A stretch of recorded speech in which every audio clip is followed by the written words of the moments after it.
Dear students, welcome back. स्वागत है आपका फिर से एक बार CUET UG इस सीरीज में, जिसमें हम कोशिश कर रहे हैं पॉलिटिकल साइंस डोमेन के थीम वाइज, मतलब chapter wise multiple choice question जो आने की सबसे अधिक संभावना है, इनफैक्ट कम्प्रिहेंसिव, इससे बाहर नहीं आ सकता, ऐसा मुझे मेरा मेरा दावा जैसा है, कह लीजिए। ये आज हम पहुंच गए हैं उस पड़ाव पे। ये 7वां वीडियो है इस सीरीज का, जिसमें हम पहुंच गए हैं अल्टरनेटिव सेंटर्स ऑफ पावर।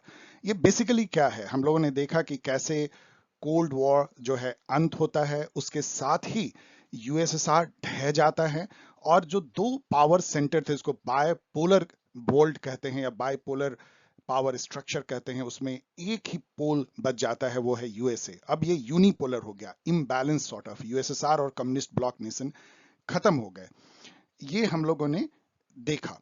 और उसके बाद हम लोगों ने ये भी देखा कि कैसे जो है US हेजेमनी स्टैब्लिश्ड हुई। वो भी एक तरह का स्टेबिलिटी देता है। एक तो है कि बाइपोलर जब वर्ल्ड होता है तो बाइपोलर स्टेबिलिटी थ्योरी कहते हैं। यदि एक ही बचता है हेजेमन, एक ही गांव का ठाकुर चौधरी बचता है, उस तरह का एक ही सुप्रीम पावर, तो वो भी एक तरह से हेजेमोनिकल स्टेबिलिटी देता है। फिर तीसरे चैप्टर में हम लोगों ने ये देखा कि इनफैक्ट दूसरे चैप्टर में देखा था कि कैसे USSR ढहा था, उसके क्या कारण थे, उसके क्या फीचर्स थे, और कैसे वर्ल्ड यूनिपोलर हुआ। और फिर थर्ड में हम लोगों ने देखा कि USA कैसे हेजमन की तरह बिहेव करता है, और क्या उसके पावर को चैलेंज करने का कोई उपाय है क्या। ये सब हम लोगों ने 3 चैप्टर में देखा है। आज चौथी चैप्टर में हम ये डिस्कस करने की कोशिश कर रहे हैं कि US की जो हेजमनी है, या सुप्रीम पावर की जो उसकी स्टेटस है वर्ल्ड में, क्या उसको कोई काटने का है, कोई अल्टरनेट पावर उभर के आ रहे हैं पिछले 10-15 सालों में। क्या दिखता है वर्ल्ड की, ऐसा ही रहेगा कि केवल US ही एक सुपर पावर होगा। इसी को कहेंगे alternative centre of power. So let us begin. और फिर से मैं एक बार बोलूंगा, यदि आप CUET देने वाले स्टूडेंट हैं तो मुझे बहुत खुशी होगी कि आप कमेंट करें और आप बताएं कि ये वीडियो आपको कैसा लग रहा है। मैं उनके लिए बना रहा हूं। यदि आप मेरे एग्जिस्टिंग स्टूडेंट हैं तो प्लीज अपने छोटे भाइयों को, अपने दोस्तों को, छोटे भाइयों को, मोहल्ले में और लोगों को बताइए कि pol science help is also for CUET UG। ये आपका कर्तव्य है पॉल साइंस हेल्प कम्युनिटी के नाते। So let us begin. Syllabus यदि देखें CUET UG का जो NTA ने दिया है, तो वो है rise of China as an economic power in post Mao era. तो एक पहले आपको जो है चाइना को ज्यादा फोकस, जबकि NCERT में चाइना बहुत बाद में है, लेकिन इस सिलेबस में चाइना को आपको काफी फोकस देना है। माओ जेदांग के एरा के बाद कैसे डैंग जियापिंग जो है वो उसको ओपन बनाते हैं, ओपन डोर पॉलिसीज को कहते हैं, कैसे इकोनॉमिक रिफॉर्म होती है, और चाइना कैसे एक पावर हाउस बन जाता है, इकोनॉमिक पावर हाउस। और अमेरिका के हेजमनी को सबसे अधिक कोई भी चुनौती दे रहा है तो वो चाइना ही दे रहा है। देन यूरोपियन यूनियन के बारे में पढ़ना है कि उसका कैसे क्रिएशन हुआ, उसका कैसे एक्सपेंशन हुआ, कैसे उसके मेंबर बढ़े। एशियन के बारे में भी जितनी आपके बातें NCERT में पढ़ना है, और इंडिया का रिलेशन चाइना से कैसा है ये पढ़नी है। ये सिलेबस है। अब हम लोग क्वेश्चन आंसर का दौर करते हैं शुरू। विच is not one of the alternative centre of power. पहले यहां पे मैं एक बार बता दूं कि ये चैप्टर को बनाने मुझे सबसे अधिक समय लगा। मैं एक तरह से परेशान हो गया। मैंने कल रात में बनाया है, क्योंकि इसमें तकरीबन 50 से भी ज्यादा क्वेश्चन मुझे बनाने पड़े, जबकि और चैप्टर में 30 में खत्म हो जाते हैं, क्योंकि इसमें फैक्ट कुछ ज्यादा है। और आई एम सॉरी स्टूडेंट, मुझे पसंद नहीं है डेट वेट एंड नेम, लेकिन इस चैप्टर में डेट्स भरे हुए हैं, तो आप इसको याद कर लीजिएगा, आपको पूछा जाएगा। Which is not one of the alternative center of power which may constrain US hegemony in the post Cold War world। ये तो थीम है इस चैप्टर का कि अल्टरनेट पावर कौन कौन है जो US के हेजेमनी को चैलेंज कर सकता है वर्ल्ड में। यूरोपियन यूनियन तो है, बिल्कुल आपका किताब कहता है। एशियन आपका किताब भी कहता है कि ये चैलेंज नहीं कर पाएगा, ये अलग टाइप का है, मैं भी कहता हूं। तो लेकिन फिर भी चाइना तो बिल्कुल कर रहा है। आपकी किताब थोड़ी पुरानी है, 2-3 साल, लेकिन इस बीच में चाइना ने एक्चुअल में USA को के हेजमनी को थ्रीटन किया। यदि किसी पावर ने लगभग उसके बराबर आए हैं तो वो चाइना है। नाटो तो उसका क्रिएशन है, उसको कंस्ट्रेन नहीं करता, उसके पावर का एक डायमेंशन है, इसीलिए NATO is the right answer, जो कि गलत है। मतलब इस सब में नाटो नहीं है। What was the Marshall plan. अब यहां से कुछ फैक्चुअल क्वेश्चन शुरू होते हैं कि मार्शल प्लान क्या था। ये तो इवन PG के स्टूडेंट को पूछा जाता है। उसका ऑफिशियल नेम जो है यूरोपियन रिकवरी प्लान था, इकोनॉमिक रिकवरी बेसिकली करने के लिए। और भी वेस्टर्न यूरोप का, वेस्टर्न यूरोप आपका पता है कि वर्ल्ड war II में एक तरह से ढह गया था, उसकी इकोनॉमी पूरी खत्म हो गई थी।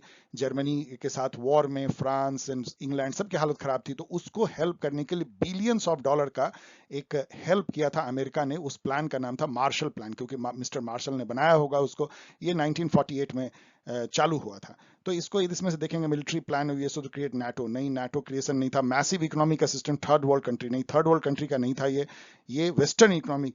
Massive economic assistance to rest while European bloc, नहीं सॉरी ईस्टर्न ब्लॉक कंट्री के रिवाइवल के लिए भी नहीं था, उसके लिए तो यूएसएसआर था। यूएसए क्यों ध्यान रखेगा वर्ल्ड वॉर 2, ये बेसिकली था this. Massive financial help by USA for reviving western Europe's economy after second world war. जैसा मैंने कहा मार्शल प्लान का जो ऑफिशियल नेम था यूरोपियन रिकवरी प्रोग्राम था, ये भी पूछा जाता है, इकोनॉमिक रिकवरी या recovery program. So massive financial help by USA for reviving western Europe. In fact उस समय में $13 बिलियन से अधिक का ये प्लान दिया गया था। उसके तहत अमेरिका ने वेस्टर्न यूरोप को फिर से रीबिल्ड किया, खड़ा किया। इसीलिए वेस्टर्न यूरोप और अमेरिका का नाता बहुत मजबूत है। नाटो उसका मिलिट्री अलायंस है और इकोनॉमिकली भी आप देखिएगा तो दोनों बहुत जुड़े हुए हैं। इसको अक्रॉस द अटलांटिक पार्टनरशिप कहते हैं। ये मान लीजिए अटलांटिक ओशन है, नॉर्थ अटलांटिक ओशन, इसके एक साइड में यूएसए है और दूसरे साइड में वेस्टर्न यूरोप है। वेस्टर्न यूरोप मतलब UK plus Germany, France and पूरा वेस्टर्न यूरोप का, Spain, Portugal, Belgium and all. तो ये दोनों जो है बस एक नॉर्थ अटलांटिक ओशन से अलग हैं। इसको नॉर्थ अटलांटिक वर्ल्ड बोलते हैं, जो कि अभी मॉडर्न वर्ल्ड कहलाता है, जिसको कि चैलेंज देने के लिए रसिया, इंडिया, चाइना ये हैं। चाइना, इंडिया तो पहले जापान ने चैलेंज किया, जापान थोड़ा नीचे चला गया, तो अब चाइना चैलेंज कर रहा है, इंडिया भी कर सकता है। तो इंडिया चाइना कहिए कि उस वर्ल्ड को, पैसिफिक दुनिया से चैलेंज कर रहा है अटलांटिक दुनिया को। अरेंज क्रोनोलॉजिकल, इस चैप्टर में बहुत सारे क्रोनोलॉजी हैं, कौन पहले हुआ, कौन हुआ, जो इवेंट हैं। ये जो 4 जो इवेंट हैं, ये यूरोपियन यूनियन जो बना है, जो अभी एक तरह का एक मॉडल है कि कैसे कोई रीजनल ऑर्गेनाइजेशन एक सुपर नेशन की तरह बिहेव कर सकता है, उसको यूरोपियन यूनियन बताता है। उसका अपना पार्लियामेंट है, अपना फ्लैग है, अपना एंथम है, अपनी उसकी लॉ है, अपनी करेंसी है, एक नेशन की तरह बिहेव करता है, सुपरा नेशन। तो उसकी क्रिएशन की जो गाथा है, कहानी है, उसमें कैसे कैसे हुआ है। तो ये 4 इवेंट है, यूरोपियन पार्लियामेंट है, then organisation for European economic cooperation बनता है, फिर council of Europe, European economic community बनता है, तब जाके ईयू बनता है। तो कौन पहले बना, कौन बाद में। तो इसमें देखेंगे तो सबसे पहले 1948 में ही ये बन गया था। ये अमेरिका ने मार्शल प्लान के तहत बनाया था। तो 2 से स्टार्ट होगा, तो 2 से स्टार्ट होते हुए 2 है, तो 2 तो खत्म हो गया। 50-50 गेम इसको हम लोग कहते हैं, मतलब कि आपने 50% एलिमिनेट कर दिया। उसके बाद यदि आप देखेंगे तो सेकंड में जो है वो यूरोपियन, उसके बाद फिर काउंसिल ऑफ यूरोप बनती है। तो 2 के बाद 3 बनता है, फिर उसका यूरोपियन इकोनॉमिक कमिटी ईईसी बनती है, और ईईसी के बाद यूरोपियन पार्लियामेंट बनता है। तो ये जो है सही क्रम है। वैसे मैं अभी मेमोरी से बोल रहा हूँ, आप इसको चेक भी किताब में कर सकते हैं, लेकिन मोरल सही हुआ क्योंकि मैंने कल इसको बनाया था। तो ये सही है। आपको थोड़ा बहुत अंदाज होना चाहिए, एकदम डेट याद नहीं करना, लेकिन कौन पहले हुआ है, कौन बाद में हुआ है, पता होना चाहिए। यूरोपियन यूनियन के फॉर्मेशन का, एशियन के फॉर्मेशन का, ये सब का होना। चाइना का जो रिफॉर्म हुआ है उसके क्या क्या हुए हैं। Which was the first organization created treaty, organization created by treaty होगा, by treaty among European nation leading to European integration। एक पहला ट्रीटी हुआ जिससे कि एक ऑर्गेनाइजेशन बना, और उसी ऑर्गेनाइजेशन का आगे रूप बनते बनते बनते यूरोपियन यूनियन और यूरोपियन इंटीग्रेशन हुआ। उस ऑर्गेनाइजेशन का नाम क्या था? क्या यूरोपियन इकोनॉमिक कम्युनिटी था? नहीं। क्या यूरोपियन एटॉमिक एनर्जी कम्युनिटी था? यूराटॉम बोलते हैं, नहीं। European coal and steel community था, यस। और ये मेरे यदि पीजी के स्टूडेंट देख रहे हैं तो उनके लिए भी ये उतना ही इंपॉर्टेंट क्वेश्चन है, और ये कई जगह पीजीईटी में पूछा गया है, इवन यूजीसी नेट में भी, कि पहला जो ऑर्गेनाइजेशन बना इकोनॉमिक ऑर्गेनाइजेशन, जो कि आगे चल के यूरोपियन यूनियन का रूप लिया, यूरोपियन इंटीग्रेशन का, वो था European coal and steel community, ECSC. ध्यान रखिएगा, इंपॉर्टेंट क्वेश्चन, स्टार क्वेश्चन है ये। 5वां क्वेश्चन देखिए, which is the agreement which removed border restriction for travel in any country of the EU. देखिए, इससे जुड़ा हुआ ये है कि यदि आप वीसा लेते हैं डियर स्टूडेंट यूरोप जाने के लिए, तो अधिकतर यूरोप के कंट्री के लिए आपको एक ही वीसा लेना पड़ता है। बड़ा मजेदार है, उस वीसा का नाम क्या है? उसका नाम है सेंजन वीसा, उसी से जुड़ा हुआ है। सेंजन वीसा नाम सुनने पर तो कुछ चाइनीज लगता है, लेकिन सेंजन जो है यूरोप की एक शहर है, वहां पे ये एग्रीमेंट हुआ था। किस कंट्री में, आप नेट पे जाके देख लीजिएगा, मुझे कुछ समय पहले याद था, आप देख लीजिएगा कहाँ पे है। तो सेंजन जो है, वहाँ वो एग्रीमेंट ये हुई कि जितनी ईयू के कंट्री है ना, मान लो यूरोप ये है और ये कंट्री है, ये कंट्री, ये कंट्री है, तो आपको अलग अलग कंट्री में ट्रेवल करने के लिए वीसा नहीं चाहिए। मतलब यदि कोई मान लीजिए कि बेल्जियम का नागरिक है, तो वो सीधा जो है वो जर्मनी आ सकता है, जर्मनी का नागरिक फ्रांस जा सकता है, फ्रांस का जो है कोई भी और जो यूए का जो कंट्री है, चेक रिपब्लिक, वहां जा सकता है, जो भी यूए कंट्री। इसी तरह बाहर का कोई आदमी, यदि इंडिया का कोई आदमी वीसा लेता है और उसने मान लीजिए स्पेन का वीसा ले लिया, सेंजन वीसा, स्पेन के कंसुलेट से, तो वो किसी भी कंट्री में फिर ट्रेवल कर सकता है, उसको अलग अलग कंट्री का नहीं लेना है। ये बहुत ही इंपॉर्टेंट एस्पेक्ट है जो आपको वैसे भी जानना चाहिए, सेंजन वीसा, सेंजन एग्रीमेंट। तो सेंजन एग्रीमेंट ने इसको एक कंट्री जैसा बना दिया, मतलब आपको बिना वीसा के जो है आप एक कंट्री से दूसरे कंट्री में ट्रेवल कर सकते हैं। Schengen agreement, Schengen visa and Schengen agreement. Which year the Treaty of Maastricht was signed, establishing the European Union? Maastricht भी देख लीजिएगा किस कंट्री में है। Maastricht एक बहुत ही इंपॉर्टेंट शहर है, क्या फ्रांस में है, चेक कर लीजिएगा। तो मैस्ट्रिक्ट ट्रीटी जो है 1992 में होती है, वही एक क्वेश्चन पूछ रहा है, और ये फाउंडेशनल ट्रीटी है। इसी ट्रीटी से यूरोपियन यूनियन बना था। मतलब आज जो ईयू को हम देख रहे हैं उसमें बहुत सारे ट्रीटी हुए, आपने देखा कि स्टील एंड कोल एग्रीमेंट भी हुआ, वो भी ट्रीटी हुई, लेकिन जिस ट्रीटी से यूरोपियन यूनियन बना 1992 में, वो ट्रीटी थी मैस्ट्रिक्ट ट्रीटी। एक यूरो जोन क्रिएट किया गया, यूरो भी उससे जो है प्रकाश में आया। यूरो का डेट वैसे अलग है, लेकिन ये सब बना कि एक करेंसी होगी, एक अपना मतलब कि सुपरा नेशन होगा, उसका नाम यूरोपियन यूनियन होगा। ईयू का जो फॉर्मेशन है वो मैस्ट्रिक्ट ट्रीटी से होती है। 7 नंबर क्वेश्चन देखते हैं। Which year euro the new currency was introduced in 12 EU member country? आपको ये भी सूचना देता है कि उस समय में 12 ईयू मेंबर कंट्री थे जिसमें कि यूरो स्टार्ट किया गया। यूरो जो है डॉलर के तरह से, एक तरह से अभी यदि वर्ल्ड में आप देखेंगे तो 3 करेंसी आपस में compete करती है। यूएस डॉलर जो सबसे सर्वमान्य करेंसी है फॉरेन ट्रेड के लिए, दूसरा जो है यूरो है उसके बाद, और तीसरा यूके का जो पाउंड है, पाउंड स्टर्लिंग सबसे पुरानी करेंसी है। चाइना की जो युआन है और येन है जापान का, वो सब थोड़े बहुत उसको compete करते हैं, लेकिन ये तीनों है। तो यूरो एक बहुत इंपॉर्टेंट करेंसी बन गई। उसके पहले हर कंट्री में यूरोप का अलग अलग करेंसी होता था, बाद में सब यूरो में कन्वर्ट हो गए। वो आपका किताब कहता है 2002, लेकिन यदि नेट पे आप देखेंगे तो 1999 आता है। तो मैं आपके ऊपर छोड़ देता हूं, लेकिन चूंकि आपके किताब से क्वेश्चन पूछे जाएंगे, ऑफिशियल आंसर भी उसी से रिलेटेड होगा, 2002 को ही याद कीजिएगा। हो सकता है इसमें और कुछ हिस्ट्री हो जिसको कि और पढ़ने की जरूरत है। उस समय में कुछ इंडिविजुअल करेंसी जैसी लॉन्च की गई थी, बाद में उसको फुल फ्लेजेड जो है 2002 में किया गया होगा। अभी एक बात और बता दें कि इधर कुछ समय से यूरो की हालत बड़ी पतली हो गई है डॉलर के मुकाबले। एक समय में जो है एक यूरो जो है 1 यूरो, वो लगभग 1.3 यूएसडी के बराबर होता था। अभी हालत ये हो गई कि लगभग 1.05, मतलब लगभग $1 1 यूरो जैसा अभी कुछ समय से हो गया। डॉलर काफी बढ़ गया है यूरो के मुकाबले में। Which year the EU is awarded the Nobel Peace Prize? ये भी इंपॉर्टेंट है, ये आपके किताब में सब छुपी हुई इंफॉर्मेशन है जो ब्रैकेट में रहती है, हिस्ट्री में रहती है। 2012 में आपका किताब कहता है कि यू को नोबेल पीस प्राइज मिला है। सबको याद कर लीजिए। Currently how many countries are member EU? तो एकदम बिल्कुल स्टार क्वेश्चन है ये, तो आपको पूछने की बहुत ज्यादा चांस है, एक ना एक सेट में क्वेश्चन जरूर होगा। और ये 27 मेंबर है। यहाँ पे आपको ये याद रखना चाहिए कि 28 मेंबर थे, लेकिन यूके जब अलग हो गया, उसको ब्रेक्सिट कहते हैं, 31 जनवरी 2020 को, तो फिर 27 मेंबर बच गए। यहाँ पे आपको नाटो का भी याद होना चाहिए कि नाटो में 30 मेंबर हैं। तो एक तरह से देखें तो नाटो बड़ी ऑर्गेनाइजेशन हो गई है ईयू से, मिलिट्री अलायंस है NATO. Which is not correct about influence of EU? अब देखिए ईयू का बहुत इन्फ्लुएंस है, क्योंकि इसमें 27 यूरोप के बड़े ही पुराने जमींदार टाइप के कंट्री हैं। इंग्लैंड तो अलग हो गया है यूके, लेकिन फिर भी Germany, France, many many important country. तो it is world second biggest economy, सही है। It's share of world trade is much larger than that of United States. अब देखिए ये सब 4-5 साल पहले की खबर, अभी बहुत ज्यादा बदलते जा रहा है, लेकिन जो किताब आपका कहता है कि ये सेकंड मतलब लार्जेस्ट ट्रेडिंग ब्लॉक है और यूएस से भी बड़ा है, ये जो इसके it's a member of UN, ये बिल्कुल गलत है। ये ऑब्जर्वर स्टेट है इसका, मतलब इसको ना मेंबर नहीं फुल फ्लेजेड है, लेकिन ऑब्जर्वर स्टेट इसको मिला हुआ है, इसलिए ये गलत है। यही सही इसका ऑप्शन है, क्योंकि गलत है।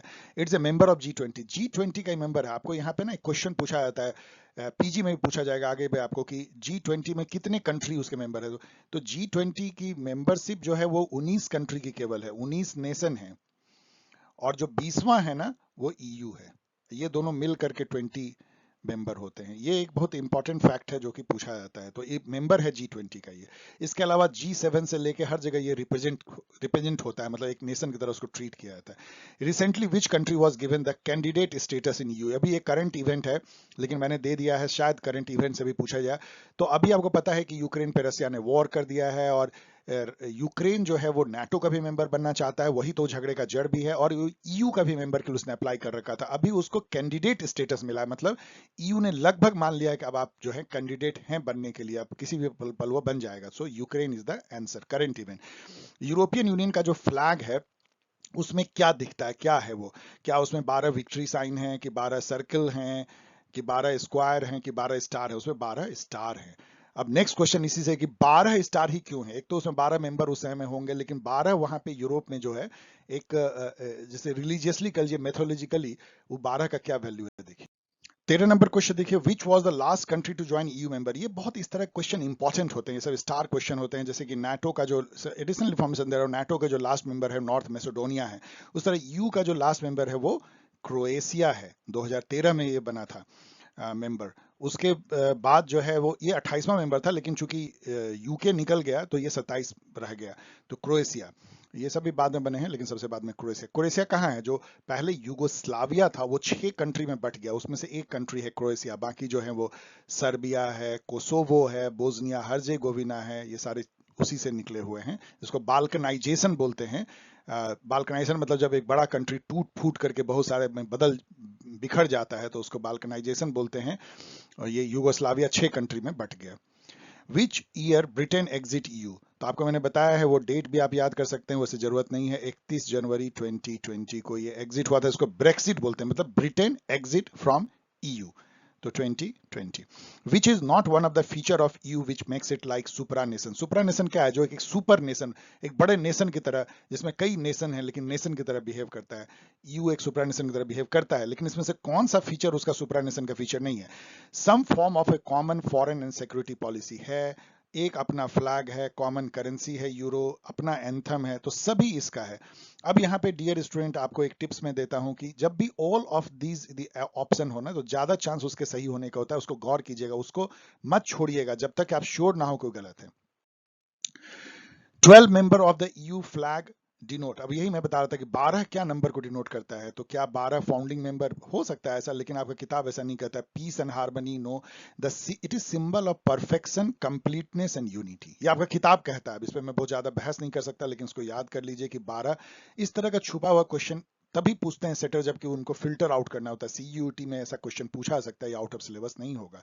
विच is not one of the ways in which you gets other country except its suggestion. देखिए, आप इंटरनेशनल रिलेशन में या तो आप डरा के, धमका के, या प्रलोभन दे के, या अपने सॉफ्ट पावर से मान मनोबल करा के अपनी बात मनवा सकते हैं। ईयू का क्या स्टाइल है?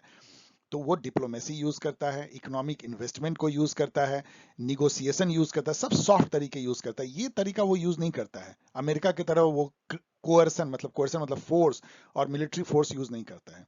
तो ये नॉट होगा। Which is not correct about influence of you, दूसरा क्वेश्चन मैंने बनाया है। It is second largest military force in the world, आपका किताब कहता है यस। वर्ल्ड, ये सब सबको ना आप पिंच ऑफ सॉल्ट के साथ दीजिए, क्योंकि ये सब बदलते जाता है, बहुत तेजी से बदल रहा है ये सब, जो किताब आपका कहता है। World second most important source of space and communication technology, तो अभी भी होगा। It's total spending on defence is second after US, ये भी हो सकता है सही हो।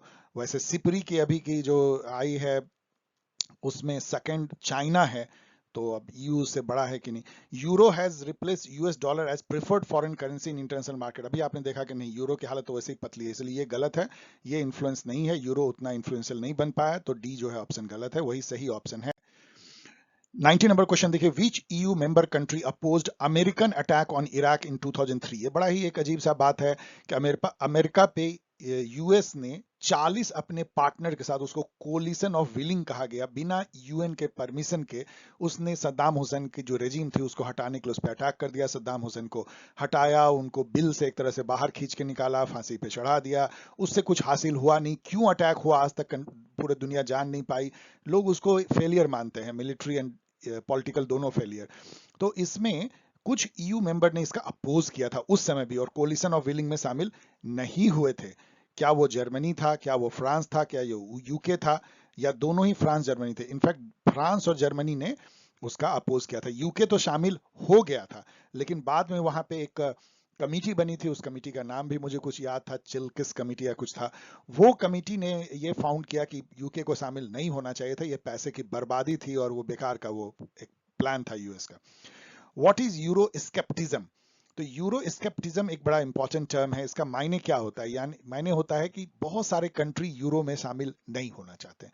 उनको लगता है कि वही फीलिंग जो यूएसएसआर में शामिल होने से थी कि हमारी अपनी नेशनलिटी जो है वो कहीं डाइल्यूट हो जाती है, अपनी मेरी जो आइडेंटिटी है, अपना सेपरेट कल्चरल या लिंग्विस्टिक आइडेंटिटी वो कहीं खो जाता है, हम एक सुपर नेशन के पार्ट बन जाते हैं। इसको यूरो स्केप्टिज्म कहते हैं। So it is not fear of euro falling against US dollar, neither it is fear of loss of trade when traded in euro. Apprehension about EU's integrationist agenda, मतलब EU जो इस तरह से integration करता है ना, तो कंट्री को फील होता है कि वो अपनी कंट्री रहा ही नहीं। यही है, ये ब्रेक्सिट भी नहीं है। ब्रेक्सिट जो है यूरो स्केप्टिज्म का एक रिजल्ट था। चूंकि यूके के लोग स्केप्टिज्म था कि हम क्यों यू के पार्ट हैं, इसके चलते वो यू से निकल गया। 21 नंबर क्वेश्चन देखिए, which EU member country does not use euro. ऐसा नहीं है कि 27 के 27 मेंबर जो यूरो यूज करते हैं, ये 8 जो यू के मेंबर हैं वो अपना अपना करेंसी यूज करते हैं। इसमें आप देख सकते हैं Denmark, Hungary, Poland, Romania, Sweden, बहुत सारे हैं। तो इसमें से यहाँ देखिएगा तो डेनमार्क है, स्वीडन। आपका किताब इसी 2 का जिक्र करता है। क्रोएशिया, बुल्गारिया मैंने दे दिया है अपने से, तो ऑल ऑफ द अबव 8 को आप याद कर सकते हैं। Asian was establish. अब आते हैं हम लोग एशियन पे, बहुत सारे क्वेश्चन इससे बने हैं। एशियन जो है इसका फुल फॉर्म आपको पता है कि association of south east Asian Nations हैं, और इसको फॉर्मेशन हुआ था 1967 में। ये डेट आपको हमेशा याद रखना चाहिए। शायद ये बैंकॉक डिक्लेरेशन था, देख लीजिएगा। उससे जो है एक एग्रीमेंट हुआ था 5 कंट्री के बीच में। पहले 5 कंट्री थे, बाद में जो है वो आगे देखेंगे कौन कौन कंट्री थे, बाद में 5 कंट्री और जुड़ गए। आज के डेट में इसमें 10 मेंबर हैं। विच is not a 5 founding member of Asian. तो यहाँ पे हम लोग उन 5 मेंबर को देखते हैं जिन्होंने बैंकॉक डिक्लेरेशन से, जो मैं मेमोरी से बोल रहा हूँ, चेक कर लीजिएगा, उन्होंने एशियन बनाया था 1967 में। उसमें इंडोनेशिया था, मलेशिया था, फिलीपींस था, थाईलैंड था, और ताइवान नहीं था, सिंगापुर था। तो इसको आप सिंगापुर, तो सिंगापुर वाज 5वां। ताइवान तो आपको पता होना चाहिए कि अभी तक एक कंट्री है भी कि नहीं, इस पे विवाद है। चाइना इसको कोई कंट्री मानता नहीं है, यूएन में भी ये मेंबर है नहीं, लेकिन बहुत सारे कंट्रीज को डिप्लोमेटिक रिलेशन भी से रखते हैं। तो ताइवान रॉन्ग है, सिंगापुर सही है। 5 ये थे। बाद में इसमें और काफी 5 कंट्री जुड़े, लाओ और कंबोडिया, ब्रुनेई, ईस्ट तिमोर, ये सब कुछ कुछ जुड़ करके 10 हो गया। Which is the objective of Asian. Asian का क्या ऑब्जेक्टिव है? बेसिक ऑब्जेक्टिव आपका, बाद में एक और ऑब्जेक्टिव देता है जो मैंने यहाँ पे नहीं दिया है। एक्सेलरेट इकोनॉमिक ग्रोथ है, social progress and cultural development है, पॉलिटिकल इंटीग्रेशन नहीं है, इसलिए बोथ ए एंड बी इसका सही है। वॉट डिनोट द एशियन वे, ये बड़ा स्टार क्वेश्चन है, ये आपको थोड़ा कंसेप्चुअल भी है। एशियन वे मतलब एक स्टाइल है, जैसे कि आपने ईयू का देखा कि वो फोर्स नहीं करते हैं, लड़ाई से नहीं करते हैं, ट्रेड से, इन्वेस्टमेंट से, निगोशिएशन से बातचीत करते हैं। तो एशियन वे क्या है?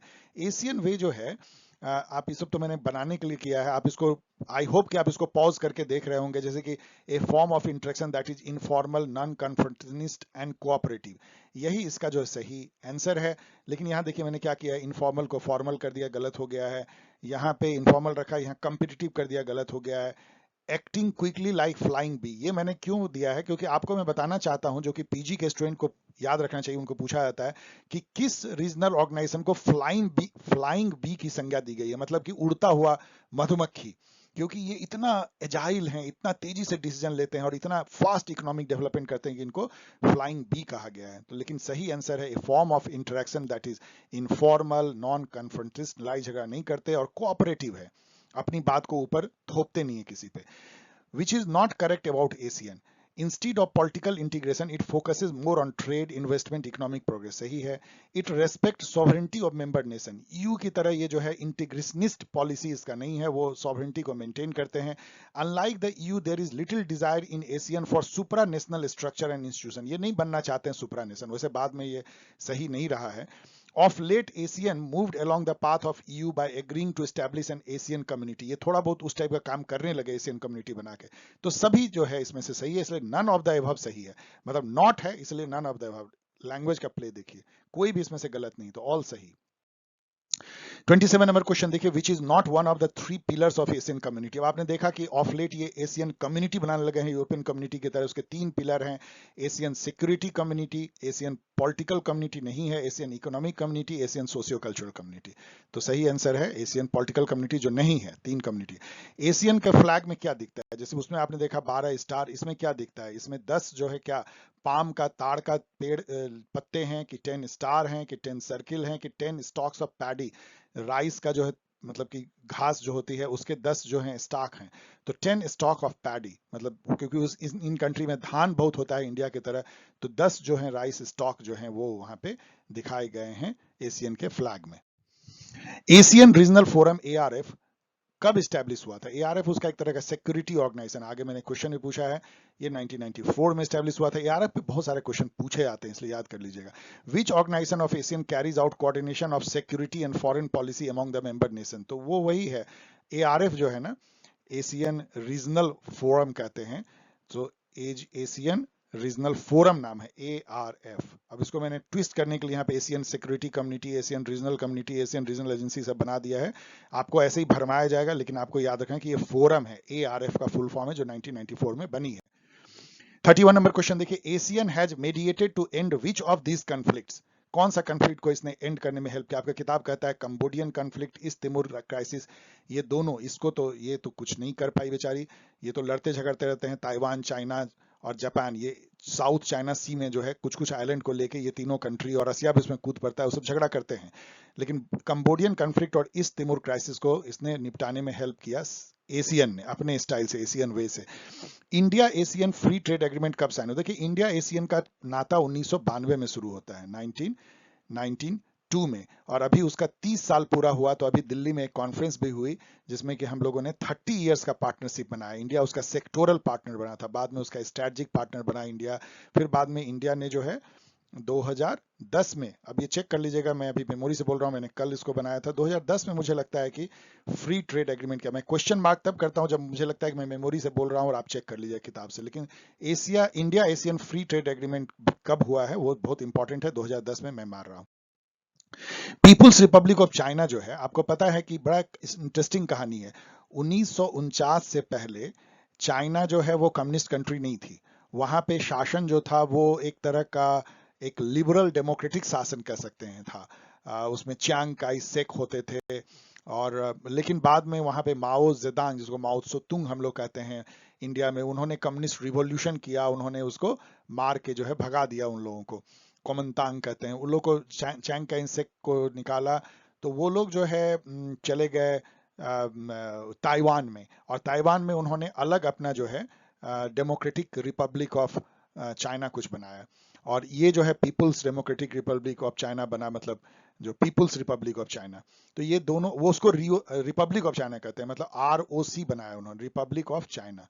तो ROC जो है वो ताइवान से ऑपरेट करता है, और people's republic of China PRC जो है वो मेनलैंड चाइना का ऑक्युपाई किया, वो कम्युनिस्ट नेशन बना। और ये कब बना था? 1 अक्टूबर मुझे लगता है 1949 को। तो एटलीस्ट ईयर तो याद कर ही लीजिए। 1949 को जन्म होता है कम्युनिस्ट चाइना का, और वो वर्ल्ड हिस्ट्री में, मॉडर्न हिस्ट्री में एक बहुत बड़ी घटना है, क्योंकि अब कम्युनिस्ट चाइना एक दैत्य बन चुका है, ड्रैगन बन चुका है, यूएस को चैलेंज कर रहा है। उसकी शुरुआत होती है इंडिया से 2 साल बाद ही। इंडिया आजाद होता है 1947 में, और चाइना एक तरह से आजाद होता है कम्युनिस्ट नेशन के तौर पे 1 अक्टूबर 1949 को, या अक्टूबर 1949 को। और माओ जेदांग या माओ त्सो तुंग बनते हैं उसके सुपर लीडर। अब यहाँ पे क्या होता है कि 2 चाइना बन जाती है। एक चाइना है मेनलैंड चाइना, जो असली चाइना नहीं मानी जाती थी 1971-72 तक या 73 तक। बहुत मजेदार आपको लगेगा कि जो ताइवान, जो एक छोटा सा आइलैंड है चाइना के कोस्ट पे, उसको UN मेंबर मानता था, उसको पूरी दुनिया चाइना कहती थी, उसको USA चाइना कहता था। ये जो चाइना था, इसको किसी ने दुनिया माना ही नहीं, किसी मतलब वेस्टर्न वर्ल्ड ने। बाद में 1972 में चाइना और USA का जो है रिलेशन होता है, चाइना ओपन अप होता है। उस समय तक चाइना को कोई जानता ही नहीं था, वो ओलंपिक में भाग नहीं लेती थी। फिर UN इसको अपना मेंबर बनाता है, ताइवान को निकाल दिया जाता है, और फिर हर जगह जो है, जहां जहां ताइवान था असली चाइना, वहां असली चाइना जो होना चाहिए वो बन गया, और ताइवान का अब स्टेटस कुछ रहा ही नहीं, अब वो कोई कंट्री भी नहीं माना जाता है। तो ये 2 चाइना की कहानी है। आज के डेट में, ये सब बातें एडिशनल बता रहा हूं आपको, आज के डेट में चाइना जो है ताइवान को कोई कंट्री नहीं मानता, उसको अपना पार्ट मानता है, उसको बोलता है कि हम इंटीग्रेट कर लेंगे हांगकांग की तरह, और ताइवान कहता नहीं, हम तो एक अलग कंट्री है। ये चल रहा है झगड़ा। कल को यदि वो उसने अटैक कर दिया तो वो यूक्रेन होगा। जैसे रसिया यूक्रेन को अपने मिलाना चाहता है कि वो अलग कंट्री है ही नहीं, उसी तरह चाइना हो सकता है ताइवान पे अटैक कर दे। सल कई लोग कहते हैं, US कहता है कि ऐसा अटैक करेगा तो हम ताइवान के साथ संधि है, हम US से लड़ेंगे, पता नहीं, चाइना से लड़ेंगे, पता नहीं क्या होगा। 34. Which is not correct about economic model adopted by People's Republic of China in its early year? जब शुरू में माओ जेदांग शासन संभाले थे 1949 में, तो क्या फीचर था? इंपोर्ट सब्स्टिट्यूट करते थे क्योंकि उनका क्लोज्ड इकोनॉमी था, बाहर से इनके पास फॉरेन एक्सचेंज था नहीं खरीदने के लिए, केवल रसिया इनको उस समय सप्लाई करता था।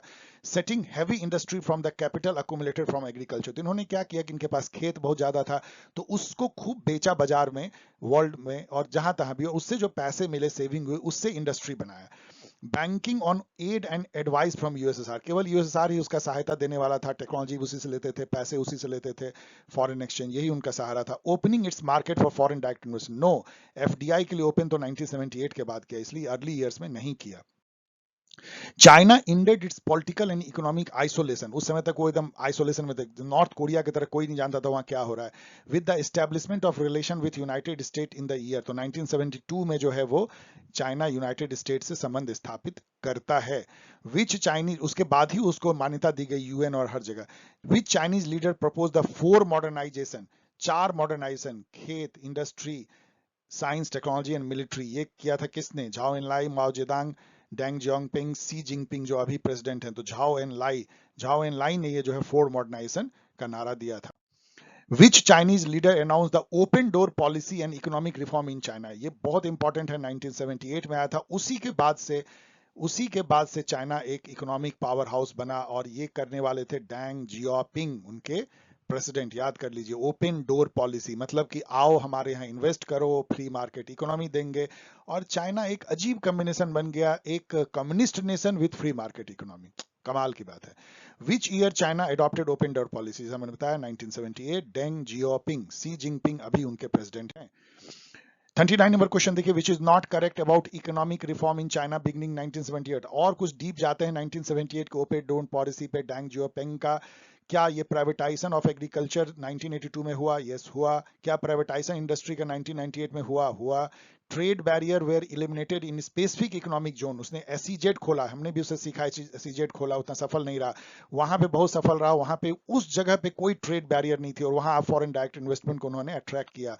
तो चौथा अपने आप गलत हो जाता है, role of state decrease and role of market increase, no, state का रोल बना रहा क्योंकि वो कम्युनिस्ट स्टेट है, सिंगल पार्टी वहां पे रूल होती है, तो एक अजीब सा कॉम्बिनेशन है कि स्टेट का रोल भी इंक्रीज रहा और फ्री मार्केट इकोनॉमी भी रही, एकदम peculiar combination. Which country is largest user of bicycle in the world? Of course China, याद कर लीजिए, आपका किताब कहता है टुडे इसको ऐसे देखिए, today China today is unique combination of, मैं बार बार कह रहा हूं, ये communism idealism, communism authoritarian rule नहीं, कम्युनिज्म और कैपिटलिज्म का एक यूनिक कॉम्बिनेशन है, unique combination, communism and capitalism. बाकी भी थोड़े बहुत सही है लेकिन सबसे अच्छा जो ऑप्शन है कम्युनिज्म एंड कैपिटलिज्म का यूनिक मिश्रण है। Which is not one of the deficiencies of the economic development witnessed by China since 1978, बहुत सारे अच्छे चीज हुए लेकिन कुछ कमी भी रही, जो चाइना ने जो इकोनॉमिक डेवलपमेंट प्राप्त किया है उसके कुछ डिमेरिट रहे। क्या? इनइक्वलिटी बढ़ गई, अनएम्प्लॉयमेंट बढ़ गया, इन्वायरमेंटल डिग्रेडेशन हुआ, करप्शन तो ऑलवेज वहां समस्या रहा, लेकिन स्लो ग्रोथ ऑफ जीडीपी कोई समस्या नहीं रही। सबसे तेजी से वर्ल्ड में यदि किसी इकोनॉमी ने ग्रोथ किया तो चाइना है, 10% के रेट से लगभग 8 से 10%, करीब 25-30 साल, और इसके चलते आज उसकी जीडीपी अमेरिका के लगभग बराबर हो गई है। उसकी पर कैपिटा जीडीपी जो है वो 10,000 यूएसडी से भी ज्यादा है, इंडिया की $2,000 है। इससे आप लगा सकते हैं कि इंडिया के कंपैरिजन में हर चाइनीज 5 गुना ज्यादा अमीर है, आप सोच सकते हैं, जबकि दोनों बराबर गरीब थे 1949 में। चाइना अनेक्स तिब्बत को उसने कब हड़प लिया था? आपका किताब के अनुसार ये 1950 है, चलिए इसको भी याद कर लीजिए। और ये एक बहुत बड़ी घटना इंडिया चाइना के रिलेशन में थी। बेसिकली क्या था, मान लीजिए यहाँ पे इंडिया है, तो इंडिया और चाइना के बीच में तिब्बत का पठार एक बहुत बड़ा सा जो है वो बफर जोन था। मान लीजिए इधर चाइना का इलाका है, जैसे ही एक बार चाइना ने हड़प लिया तिब्बत को ना, चाइना इंडिया की बॉर्डर सट गई लद्दाख में और अक्साई चीन में, और उसके चलते ही जो है मैकमोहन लाइन को लेकर के झगड़ा शुरू हो गया। जब भी देखिए दो ग्रेट कंट्री हो ना, जैसे मान लीजिए 2 ग्रेट कंट्री है, ये ग्रेट कंट्री है, ये ग्रेट कंट्री है, दोनों के बीच में कुछ बफर होना चाहिए, एक इलाका ऐसा जो कि दोनों से इंडिपेंडेंट हो, उससे दोनों कंट्री कभी लड़ाई नहीं होती है। लेकिन यदि ये बफर हट जाएगा ना तो वो एकदम पड़ोसी बन जाएंगे और फिर लड़ाई होने की संभावना हो जाती है। तो तिब्बत का एनेक्सेशन जो है इंडिया के लिए बहुत रहा। यहाँ एक और एडिशनल इन्फॉर्मेशन है, तिब्बत का जब एनेक्सेशन किया तो उसके जो स्पिरिचुअल गुरु थे दलाई लामा, वो भाग करके अपने बहुत सारे अनुयायियों के साथ धर्मशाला में शरण लिए। इंडिया में नेहरू जी ने उनको शरण दे दिया। उससे चाइना इंडिया का रिलेशन और भी जो है खट्टा हो गया, और वो बढ़ते बढ़ते 1962 में तो लड़ाई हो गई। India China border conflict in 1962 was over, किस एरिया पे दोनों का झगड़ा था? क्या अरुणाचल प्रदेश पे था, जिसको उस समय नेफा बोलते थे, नॉर्थ ईस्टर्न फ्रंटियर एजेंसी, या अक्साई चीन रीजन था, या दोनों था? ये दोनों था। तिब्बत को लेकर लड़ाई नहीं हुई थी बेसिकली, तिब्बत तो उसने छीन ही लिया था, लेकिन तिब्बत पे इंडिया कभी अपना कब्जा भी नहीं जमाता था। लेकिन अरुणाचल प्रदेश और अक्साई चीन रीजन लद्दाख का लेकर के दोनों झगड़ पड़े थे। मैकमोहन लाइन जो है वो चाइना, मैक महान लाइन कहते हैं, ये दोनों के बीच का बाउंड्री है, जो दो जगह बाउंड्री है। एक जगह तो ईस्टर्न फ्रंट पे नेफा में अरुणाचल प्रदेश में, और एक जो है वेस्टर्न फ्रंट पे, जो इंडिया का वेस्टर्न कहिए तो अक्साई चीन या लद्दाख में। विच इज नॉट, अभी जो लड़ाई हुई थी गलवान वैली में वो लद्दाख वाले सेक्टर में हुई थी। विच इज नॉट करेक्टली मैच। अब इसमें देखिए कि बहुत सारे लीडर ने हेल्प किया इंडिया चाइना के रिलेशन को ठीक करने में। नेहरू जी ने जो है पंसील साइन किया, उस समय चाइना के साथ 1954 में साइन किया था। पंसील मतलब 5 प्रिंसिपल की, लड़ाई नहीं करेंगे, पीसफुल मीन से, एक दूसरे के मामले में टांग नहीं अड़ाएंगे, लाइक दैट, बहुत बड़ी चीजें थी इसमें, पीसफुल को एग्जिस्टेंस। राजीव गांधी ने चाइना को विजिट किया 1988 में, उससे काफी रिलेशन सुधरे थे उस समय में। नरेंद्र मोदी जी ने जो है अभी जो हमारे प्रधानमंत्री, उन्होंने 2018 में विजिट किया, उससे भी काफी वो वहाँ एक वुहान स्पिरिट करके दोनों के बीच में वुहान में वार्ता हुई, और फिर उसको लौटाया उस फेवर को। सी जिनपिंग ने गुजरात में आए, दोनों साथ में बैठ करके झूले पे दोनों ने बातचीत की, काफी बौनहुमी हुई थी। लेकिन सब कुछ जो है उन्होंने 2020 में सी जिनपिंग आया, लेकिन सब खत्म हो गया गलवान वैली में, जहां पे कि हमारी सेना उनकी सेना लड़ पड़ी, हमारे बहुत सारे जवान मारे गए, तो फिर रिलेशन बहुत खट्टा हो गया दोनों के, अभी वही चल रहा है। सो सी जिनपिंग जो है, ये मैंने गलत डेट दिया है थोड़ा, इसमें मुझे लगा है 2019 है, इसको चेक कर लीजिएगा, ये मैंने मतलब जस्ट ट्विस्ट करने के लिए दिया है, ये सही नहीं है ये डेट, इसको मैं क्वेश्चन मार्क कर रहा हूं, लेकिन 2020 नहीं है, 2019 है मोस्ट प्रोबेबली।